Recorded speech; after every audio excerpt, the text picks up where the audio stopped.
முதல் வணக்கம் நேயர்களுக்கு தமிழ் வணக்கம். இது தினம் ஒரு சொல் நிகழ்ச்சி. உங்களுக்கு தமிழை கற்றுத்தர நாங்கள் செய்கிற ஒரு முயற்சி, உங்களுக்கெல்லாம் ஒரு பயிற்சி. நம்ம நிகழ்ச்சியில் நிறைய டீனேஜர் அருமையான ஆங்கில சொற்களுக்கு அற்புதமான தமிழ் சொற்களை கற்றுக்கிட்டாங்க. முக்கியமாக நம்ம நிகழ்ச்சியை நிறைய பேர் சோஷியல் மீடியாவில் டீனேஜர் நிறைய பேர் பார்க்குறாங்க. இந்த டீனேஜர் நிறைய பேர் பார்க்குறாங்க நமக்கு தெரியும்.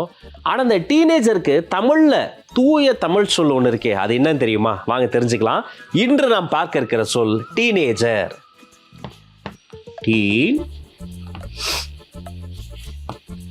டீனேஜர் தமிழை பொறுத்த வரைக்குங்க, கடவுளை, ராஜாவை, அரசனை, அவங்கள கூட ஒரு குழந்தையா உருவகப்படுத்தி ஒவ்வொரு குழந்தைக்கும் என்னென்ன பருவம்னு சொல்லி நம்ம இலக்கியங்களில் பாடல்களில் அப்படி பாடியிருக்கிறாங்க. அதுக்கு பேர் பிள்ளை தமிழ்.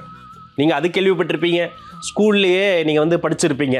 காப்பு, செங்கீரை, தாலாட்டு, சப்பானி, முத்தம், வருகை, அம்புலி, சிறுதேர், சிறுபறைன்னு ஒவ்வொரு மாதத்துக்கும் ஒவ்வொரு திங்களுக்கும் ஒவ்வொரு விதமான பிள்ளை தமிழ் பாடல் சொல்லி அப்படி பாடி நீங்கள் படித்து மார்க்கும் வாங்கியிருப்பீங்க மனப்பாட பகுதியில்.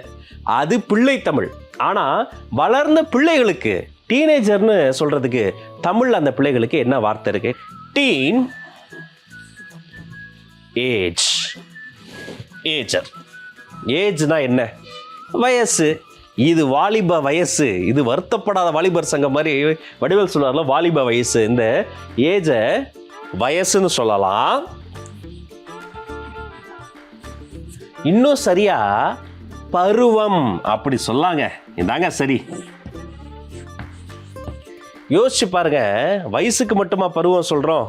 இது வாலிப பருவம், இது இளமை பருவம், இது முதுமை பருவம், இது கடைசி பருவம்.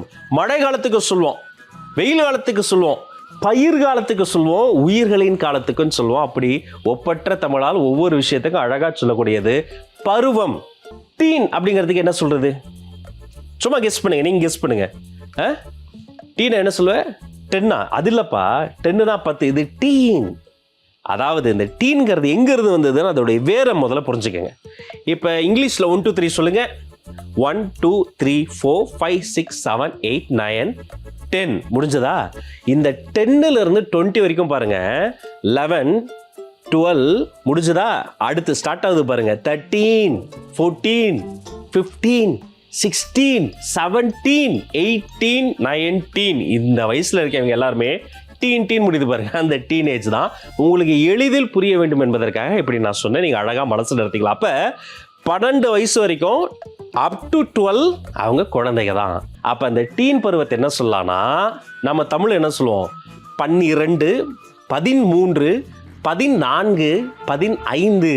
இந்த 16 17 18 10 9 20. இந்த 20க்கு முன்னாடி வர எல்லாத்துலேயுமே பாருங்க 12லேருந்து 10 சொல்றதால அந்த 10 தூக்கி இங்கே வைக்கலாங்க. அருமையான ஒரு வார்த்தைங்க. 10 கூட்டல் பருவம். ஏஜர்னு முடிஞ்சிருச்சே.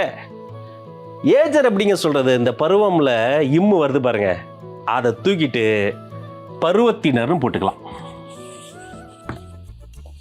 டீனேஜர்னா 10 பருவத்தினர். நீங்க குரூப்பா நண்பர்களோடு சேர்ந்து போகும்போது யாராவது ஏதாவது சொன்னாங்க, ஏய் நாங்களாம் டீனேஜர்ஸ் அப்படிதான் இருப்போம் அப்படின்னு சொல்றீங்களே, அதை தூய தமிழ்ல சொல்லி பாருங்க. இது 10 பருவத்தின் வயது. நாங்களாம் 10 பருவத்தினர். 10 பருவத்துல பசங்க அப்படிதான் இருப்பாங்க. பெற்றோர்கள் 10 பருவத்தினரை புரிந்து கொள்ளுங்கள். சமூகத்தை நாங்க புரியுது இருக்கட்டும், சமூகமே 10 பருவத்தினரை புரிந்து கொள்ளுங்கள். அப்படி சொல்லி பழகுங்க. டீனேஜர்னா 10 பருவத்தினர், 10 பருவத்தினர்னா டீனேஜர். இந்த சொல்ல தினமும் சொல்லுங்க. 4 நண்பர்களுக்கு சொல்லுங்க, அருமையான நண்பர்களுக்கு சொல்லுங்க, எப்படியாவது சொல்லுங்க. அதன் மூலமா அடுத்தவர்களுக்கு தெரியப்படுத்துங்க. தினம் ஒரு சொல்லோடு சந்திப்போம். தினந்தோறும் ஒரு தூய தமிழ் சொல்லையாவது சிந்திப்போம். நன்றி, வணக்கம், டாடா.